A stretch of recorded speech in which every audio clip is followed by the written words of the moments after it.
ఎమోషనల్‌గా బాగా వీక్ అయ్యాము అనేదానికి ఈ 3 సైన్స్ కనిపిస్తూ ఉంటుంది. ఫస్ట్ వన్, ప్రతి చిన్న విషయానికి చాలా చిరాకు కలుగుతూ ఉంటుంది. గతంలో కంటే ఎక్కువ సహనం కోల్పోతూ ఉండేది మీకు తెలుస్తూ ఉంటుంది. ఇక రెండవది, మీకు ఎంతో ఇష్టమైన విషయాలు లేక వస్తువులు ఇప్పుడు ఎంతో బోరింగ్‌గా అనిపిస్తుంది. ఇంతకు ముందు ఉండే ఎమోషనల్ అటాచ్‌మెంట్ ఇప్పుడు ఉండదు.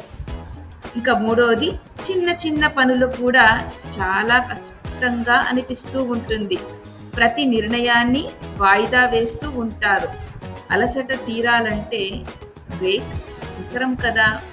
అది ఏం తప్పు కాదండి. ఒక బ్రేక్ తీసుకుంటే మానసికంగా శక్తి పుంజుకుంటుంది.